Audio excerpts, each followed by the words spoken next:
Welcome back to Tarot by the Bay. I'm David. All right. We're only about 2 weeks out from the presidential debates coming up on ABC. Mild controversy. There's some trolling going around about certain candidates being a little chicken because they keep saying they want to back out of the debate. Advertising with chicken clucking noises over the candidate who wanted to drop out of the debate because he says that ABC is really biased and he doesn't want to debate on ABC. Further, there's now a controversy over whether or not microphones will be muted. Trump's team is saying that they should be muted because that's what it was agreed to with Biden. And Harris's team is like, do we look like Joe Biden? We want the mics on.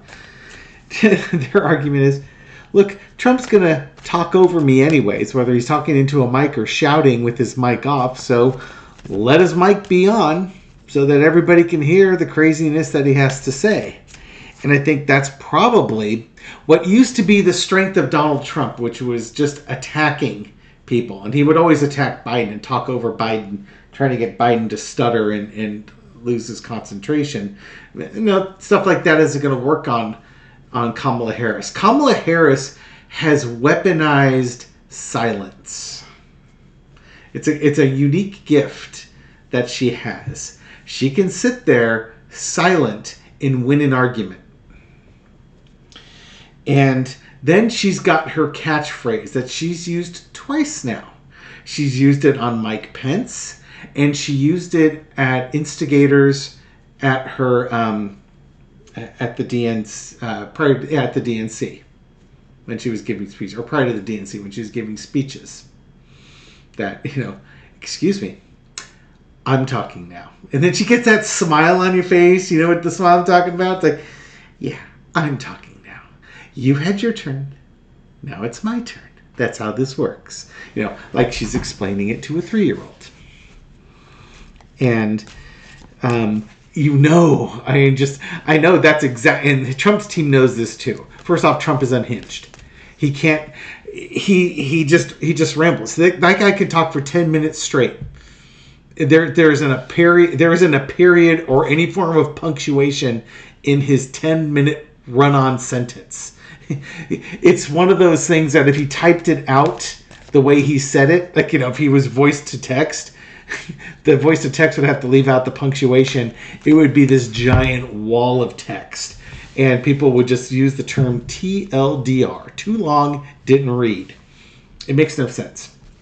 And I think she's just going to sit there and she's like, it's my turn to talk now. I would like to speak. It's my turn. Come across as very reasonable and calm and logical, even-tempered, emotions in control as she presents information, while he's all doing his bit. And the visuals would be damaging. The audio would be damaging. Would Trump supporters love it? Of course they would, but they love everything he does anyways. This is optics for everybody else. To just compare the two. So, Trump's campaign wants to leave the microphones muted, probably because it's one way to just turn him off for 2 minutes. Kamala Harris is like, let him ramble. Let everybody see the word salad that's Donald Trump. Let's see what the cards say. Let's look at the energy around the debate coming up on September 10th. Entertainment purposes only. Let's see what insights we can gather here. Foundation of the reading is the Emperor. You're going to see somebody who's either in charge or somebody who's not wearing any clothes. Time to make a decision on what you're going to do and how you're going to do it. Crossed with the Hanged Man and the Chariot underneath. The debate's going forward. And people will get to see both Harris and Trump in their elements in the debate. Minds will be changed by this. Behaviors that are poor will get the candidate thrown under the bus. If Kamala Harris has a performance reminiscent of Joe Biden, she will have really damaged her campaign. That doesn't seem likely or probable. So what do you have left? If Trump tries the Gallup Gish on her, or the Gish Gallup, I forget what order it goes in, it's not going to work. Kamala Harris is in control of things. Calm, cool, collected. 3 major arcana. Yeah. And again, there's speculation that Trump is talking about dropping out. He's not going to drop out. He can't afford to. Is it going to look bad if he drops out? Yeah, because Kamala Harris's campaign's already hitting him with the chicken voiceovers. Well, I don't want to do the campaign. I'm going to back out. Buck! What's the matter, Donald? You scared of a woman? Buck, buck, buck, buck, buck, buck, buck. That doesn't play well to his base. He's supposed to be this super alpha, and he's backing out of debate and then getting mocked for doing it. I mean, if that doesn't make you want to get into your lifted truck and, roll coal with your Confederate flag and your Trump flag flipping off the back as you race down the highway, I don't know what will, But if he goes in there, he's going to show the American people the stark contrast between Kamala Harris and himself and the ability to convey a thought. Oh, with facts and logic. Those pesky facts. That pesky logic. It's funny. Hillary wasn't going to be any good to be president because she was a woman and she couldn't control her feelings or some BS like that. It's the same misogynistic argument that has been used for decades why women can't be in any position of authority. Yet Trump's the one that loses his emotional mud all the time. Sorry, I think there's a reading in here somewhere. Maybe I should get back to it. In the past, you got the 4 of Cups. Trump wanting to back out of the rallies, suggesting multiple rallies, trying to do stuff with these with the debates. Excuse me. But the parameters of the debate are set up. You can try and negotiate things, and often he tries to negotiate things either in bad faith or at the last minute, and he doesn't want to show up. But he doesn't really have a choice. He's kind of forced into this. He's a chicken if he doesn't go, and that's horrible PR.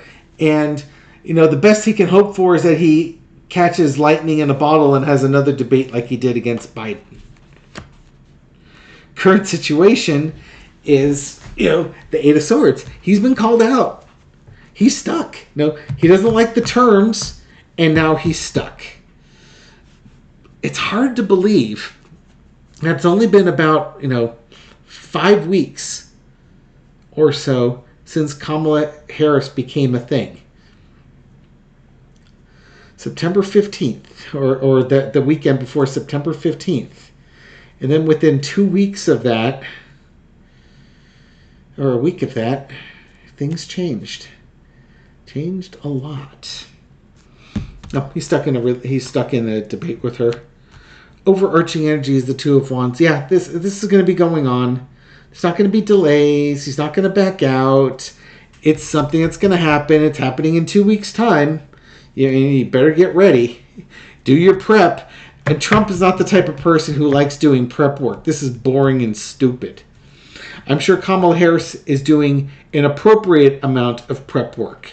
But she's going in, as a master orator. You thought I was going to say something else, didn't you? Lesson to be learned is the Ace of Cups. You got to keep your emotions in check. You have to be passionate without being sloppy. Otherwise, you're just going to come across as the crazed drunk uncle at the wedding. And instead of the woman that can't control her emotions, it's going to be the dude type of thing. He has to be able to control his emotions. She's icy. She can control her emotions just well, thank you. Outcome is the 10 of Wands.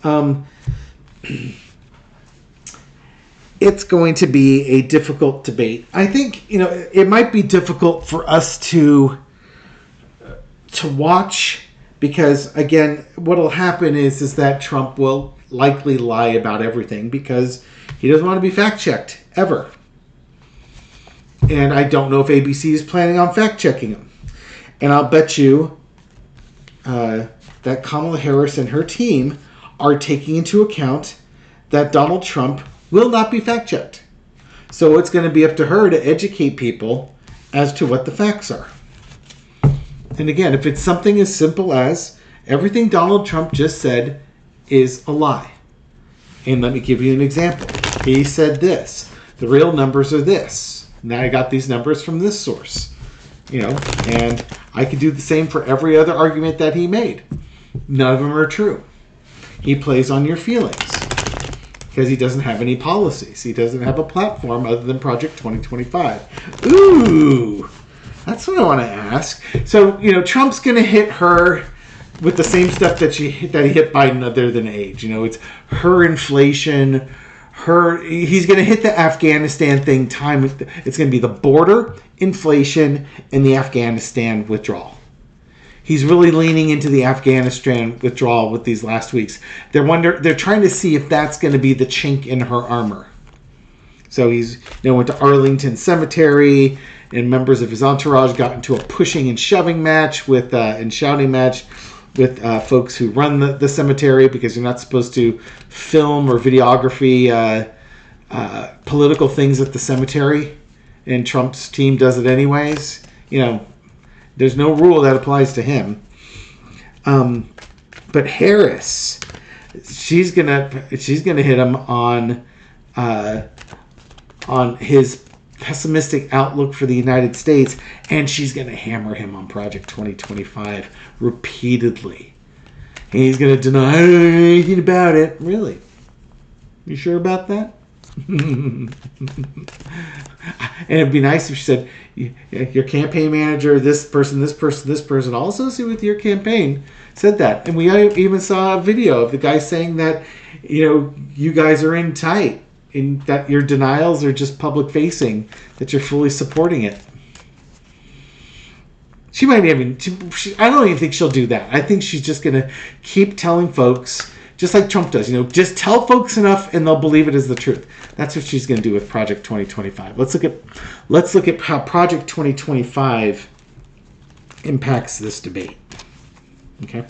How does Project 2025 impact this debate?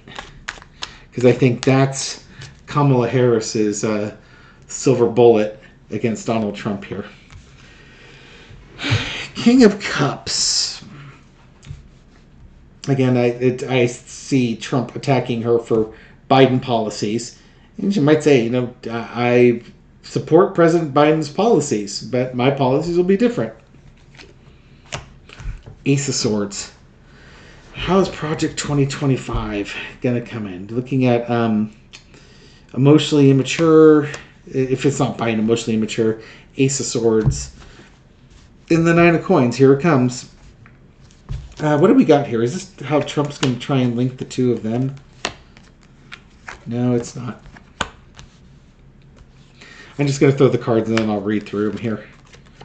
Oh, yeah. Because I often use the Nine of Coins as a card to represent Kamala Harris. She's just her values. She's a woman of high values. This might be low. King of Cups. Not sure. This could be low emotional immaturity or such, or this could just be how certain men, they want to control women. They want to be in all form of control of a relationship between man and a woman by telling a woman what they can do with their bodies. So this is going, again, Ace of Swords. This is going to be linking him with Project 2025.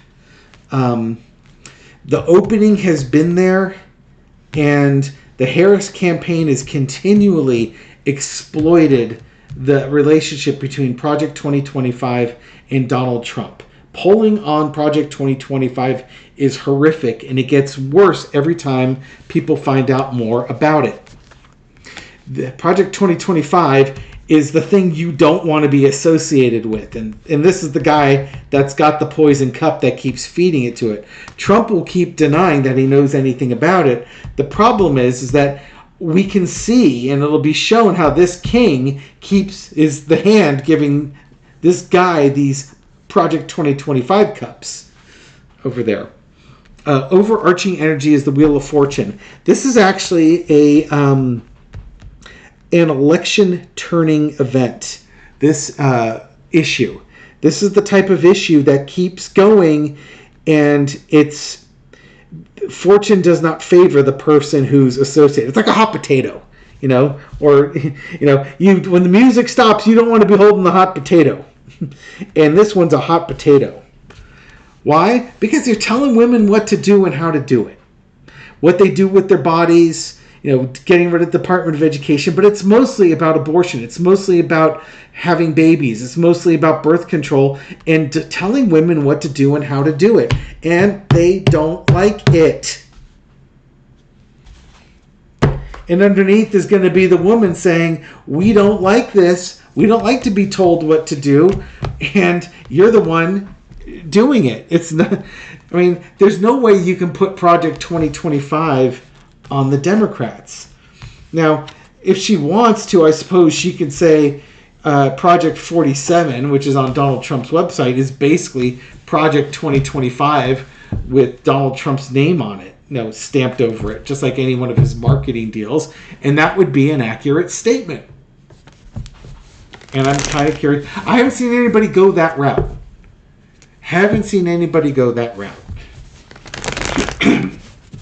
Trump will argue that he's sending it back to the states, but that's only the abortion issue. That's a national abortion ban versus just abortion. But that's only one component of Project 2025. Excuse me. I need to get something to drink. My throat's drying out here. Anything else with this? Anything else with the debates? There's no point in asking who's going to win or lose a debate because Trump doesn't debate. Really, the end goal of this debate is to showcase Kamala Harris's ability to convey an idea, convey a thought, convey her platform to the wider American audience, the ones that didn't watch the DNC. And to compare and contrast a candidate who's intelligent, composed, and can convey a thought in a logical manner versus somebody who is challenged in all of those fields. And then it's up for the viewer to decide which one of those two people do they want leading their country. Trump is in a corner. His poll numbers have been declining. He has not been able to wrest control of the media narrative away from Kamala Harris. He's been unable to do that, and he's lost control of the narrative, and he's always been in control of it, and nothing is working. This is kind of a last-ditch thing that can happen. Maybe you should look at that. What is the opinion of the leaders of the GOP after this debate? Because after this debate, do we get a repeat of the Democrats and Joe Biden? Here's the problem, though. By the time the debate comes out, it's too late. States have printed ballots. Maybe not all of them, but quite a few of them. My brother and I did a video on that. They started printing ballots last week in certain states. More states are doing it this week and by the end of this week. And others, basically by Friday. For many states, you have to get your candidates in and everything like that. The ballots go out on Friday, right before Labor Day. And this debate's happening after Labor Day. Not good, man. Not good at all. How did the GOP leadership view Trump's and his campaign post debate?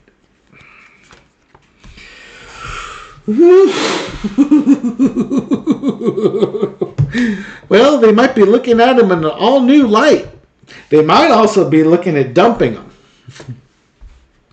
The problem is if you dump him, that's it. You can't get the new candidate on the ballot.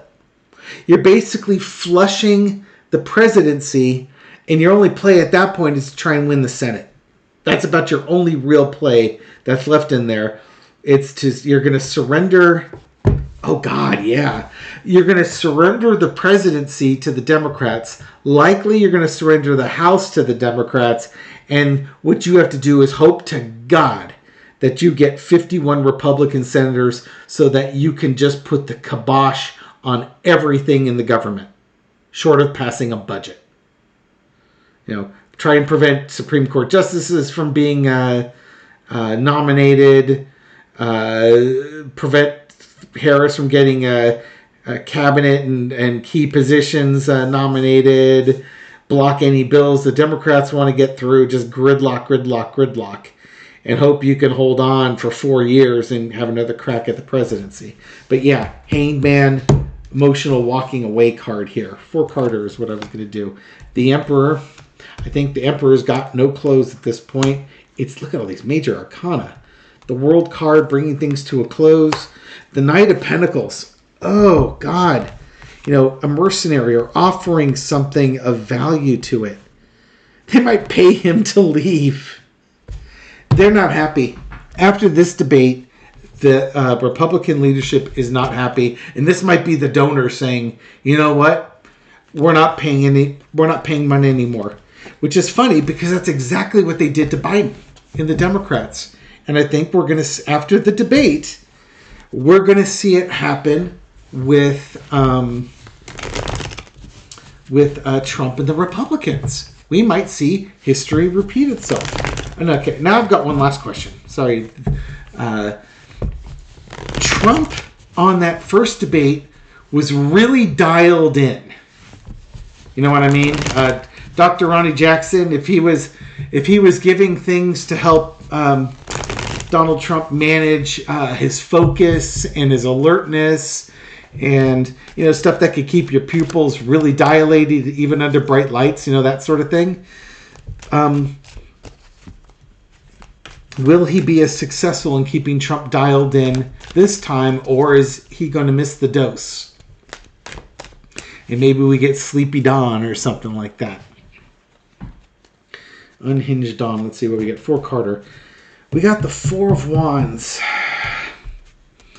This is the wedding card, welcoming people in, showing them the door, opening day. There's the Knight of Wands. I think this is getting him prepped for the debate. This is like Ronnie Jackson coming in. Okay, so what we got to do? Oh no, the Devil card. That's not great. That maybe on this debate he doesn't have him dialed in like he did before. Knight of Swords. I think.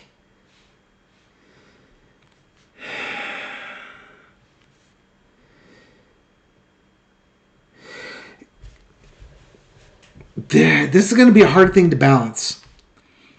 On the one hand, you want the Knight of Swords. You want Trump to be really active, on fire, mentally with it. That he can respond quickly to things like that. But at the same time, you want to keep him slow and steady and staying on point. And these are hard things to balance. I think there's going to be a modest change in what's given to Trump to help him through this. I don't think it's good, though. The Devil card central underneath this, normally, again, I'll use that to represent Trump. So it could just be that Trump is Trump, but it could be that the dose isn't right this time. And instead of giving him a dose that keeps him sort of, on point, calm and on point, it gets Trump like a 6-year-old on sugar. That he might have, not found. I think this time the balance doesn't work. I don't think we're going to get Sleepy Dawn. I think we're going to get Spazzy Dawn, if the cards look right. with that. Now, mind you, we're 2 weeks away from this, and I can almost assure you that there's going to be a reading that comes out the morning of the debate that I'm going to record. Now, how is the debate going to go tonight? That type of thing. You can pretty much take that one to the bank. The only way I don't make that recording is if, like, Gary and I are doing it on the Twin Tarot channel, which we will be doing. I can almost guarantee you that as well. We'll just record that on a Saturday or a Sunday. And I'm going to definitely do one on Tuesday morning before a Tuesday evening debate. That's just how I roll. Anyways, I think I've stretched this one long enough. Thank you very much for supporting my channel. Thank you very much for feeding the YouTube algorithm so this video makes it out to a wider audience. Again, this reading is for entertainment purposes only. I hope you found it insightful, and I'll catch you on the next video. Take care.